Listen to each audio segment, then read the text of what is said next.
What do you mean by critical angle? The angle of incidence in the denser medium for which the angle of refraction in rarer medium is 90 degree. इसको बोलते हैं critical angle. mu2 by mu1 is equal to sin I critical angle. देखो समझो ये चीज होता क्या है.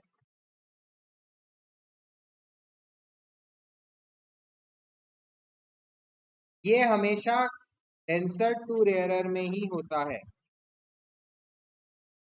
कभी भी रेयर टू डेंस जा रहा है तो क्रिटिकल एंगल का कोई सीन नहीं हो. ये तभी होगा जब आपका light away from the normal bend कर रहा है. कैसे? मान लो ये आपका नॉर्मल है.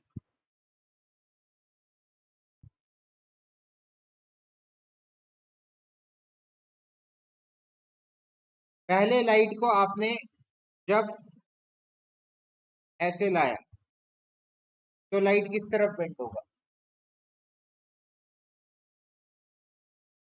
किसी तरफ बेंड नहीं होगा, वो सीधा निकल जाएगा ना.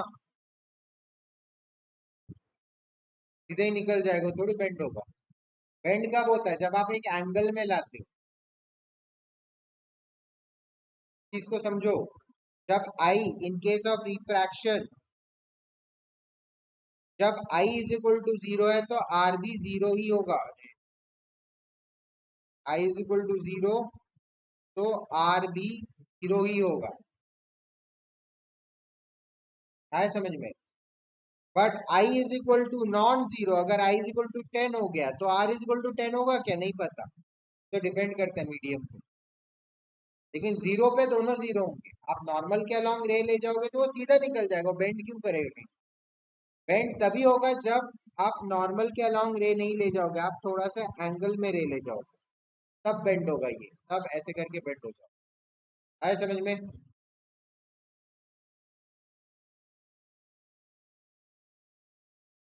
चलो तो ये हमारा हो गया नॉर्मल.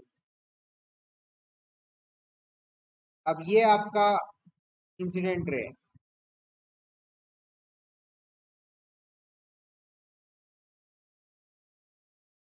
और ये बाहर जा रहा है रिफ्रैक्टेड रे away from the normal bend.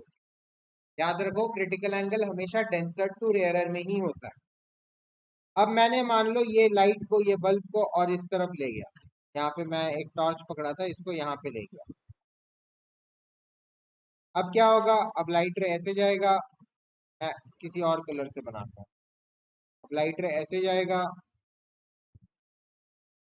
और ज्यादा बेंड हो जाएगा, है ना? हो जाएगा.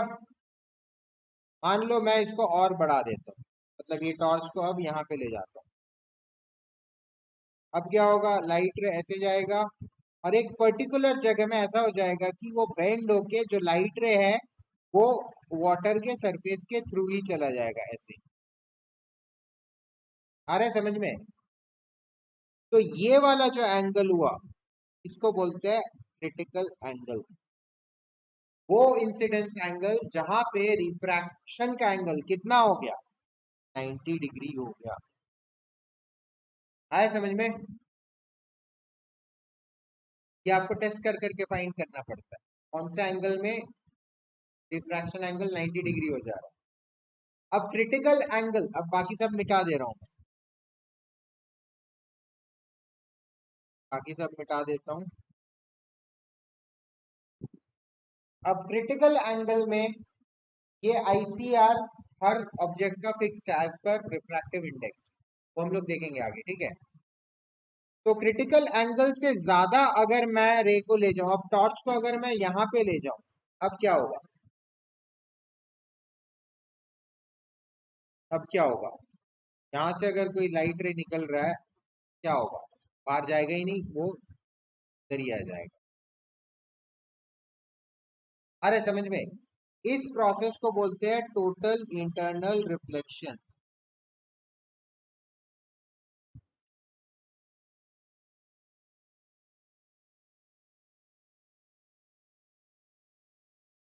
क्योंकि देखो पानी भी ट्रांसपेरेंट था, हवा भी ट्रांसपेरेंट है.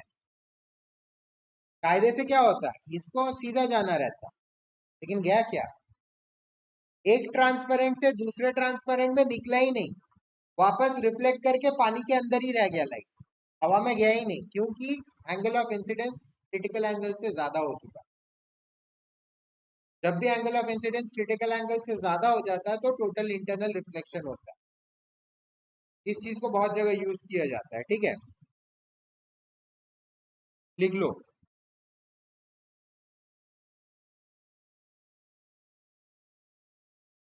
हो गया लिखना। इसका डेरिवेशन छोटा सा फॉर्मूला डेराइव कर लेते हैं, छोटा सा डेरिवेशन है। अब देखो, इसी डायग्राम में बता दे रहा हूँ मैं, ये सब मिटा दे रहा हूँ अब फिलहाल।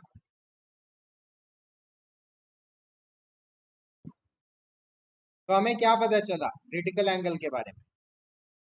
जब आपका क्रिटिकल एंगल इंसिडेंस में रहता है तो आपका रिफ्रैक्शन एंगल 90 डिग्री होता है, ये पता चला। अब लगा दो इसमें, sine I upon sine R is equal to mu two by mu one होता है। तो यहाँ पे क्या हुआ, ऊपर आप म्यू टू ले लो और नीचे आप म्यू वन ले लो, ठीक है। तो अब यहाँ पे साइन आई के जगह मैं लिख दूंगा साइन आई सी आर क्रिटिकल एंगल, और साइन आर के जगह क्या साइन 90 लिख दूंगा, कि आर तो 90 डिग्री होना हमें पता चल गया, इज इक्वल टू क्या, mu two by mu one, mu two by one. Sine 90 कितना होता है, वन होता है। तो साइन आई क्रिटिकल नीचे वन ले दिया तो मैं क्या हो जाएगा मेरा, mu two by mu one. तो आई क्रिटिकल कैसे निकालोगे आप, i critical is equal to sine inverse two upon one. ये हो गया आपका फॉर्मूला। या फिर आप इसको ऐसे भी लिख सकते हो, mu two by mu one क्या हो जाएगा, mu two with respect to one is equal to sine I C R, ऐसे भी लिख सकते, दोनों फॉर्म में लिख सकते। Mu two by mu one क्या हो जाएगा, mu of two with respect to one, वही हो जाएगा ना। तो यहाँ से आप या तो ऐसे लिख सकते हो या फिर ऐसे भी लिख सकते हो। छोटा सा डेरिवेशन था, स्नेल्स लॉ लगाओ, मैं ऊपर से वापस दिखा देता हूँ।